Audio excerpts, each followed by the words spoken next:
দুটি প্রতিষ্ঠানকে মোট 20,000 এবং আরেকটিকে 5,000 মোট 25,000 টাকা জরিমানা করা হয়েছে।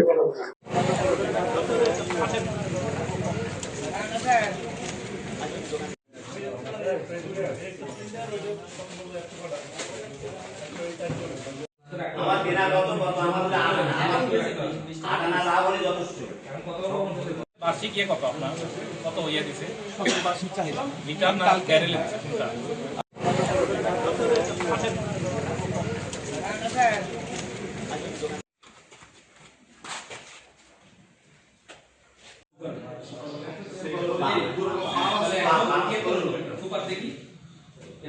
দেশবাসী এবং সাতক্ষীরাবাসী আপনাদেরকে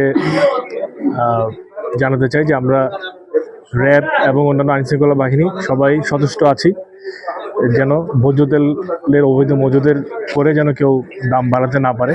এই উপলক্ষে আজকে জেলা প্রশাসন, ভোক্তা অধিকার সঙ্গে সেনাবাহিনী সহ আমরা একটি অভিযান চালিয়েছি। তো সেই অভিযানে আমরা দুটি প্রতিষ্ঠানকে মোট 20,000 এবং আরেকটিকে 5,000 মোট 25,000 টাকা জরিমানা করা হয়েছে অতিরিক্ত মজুত করার জন্য। তো আপনাদের কাছে জানাতে চাই যেন কোনো রকমের এরকম অবৈধ সংকট তৈরি করে যেন দাম কেউ বৃদ্ধি করতে না পারে। এই অভিযান সামনে অব্যাহত থাকবে। আপনারা আমাদেরকে সহায়তা করবেন তথ্য দিয়ে, যেন কেউ এই সুযোগটি নিতে না পারে। আশা করি আপনারা আমাদের সাথে থাকবেন এবং এই অভিযান অব্যাহত থাকবে। ধন্যবাদ।